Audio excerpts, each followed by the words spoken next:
അപ്പം ചെറുപയർ കറിയുമായിരുന്നു ഇന്ന് ബ്രേക്ക്ഫാസ്റ്റ്. എന്നേക്ക് പ്രഗ്നൻസി 8 മന്ത് കംപ്ലീറ്റഡ് ആണ്. മോന് കൊണ്ടുപോകാൻ വേണ്ടി ലഞ്ചെല്ലാം റെഡിയാക്കി. ഉച്ചയ്ക്ക് ലഞ്ച് കഴിച്ചു. വഴുതനങ്ങ ഫ്രൈയും ചോറും മീൻകറിയും കൈപ്പക്ക ഉപ്പേരിയും മീൻ ഫ്രൈയും ഉണ്ടായിരുന്നു. ഈവനിങ് മൂത്തശ്ശിയുടെ വീട്ടിൽ നിന്ന് പൂവട കിട്ടിയിട്ടുണ്ടായിരുന്നു. ശർക്കരയും തേങ്ങയും എല്ലാം ഇട്ട് നല്ല അടിപൊളിയായിരുന്നു.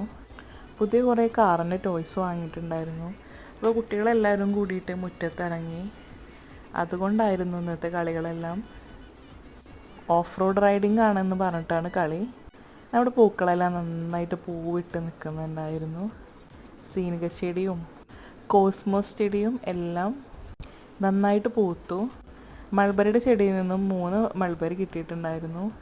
നമ്മുടെ പറമ്പെല്ലാം ആകെ കാട് മൂടി കിടക്കുമായിരുന്നു. ഈവനിങ് നമ്മൾ കാടെല്ലാം ക്ലീനാക്കാൻ വേണ്ടിയിട്ട് ഒരാളെ വിളിച്ചു. എല്ലാം ക്ലീനാക്കി. അപ്പോൾ ഇത്രയേ ഉള്ളൂ.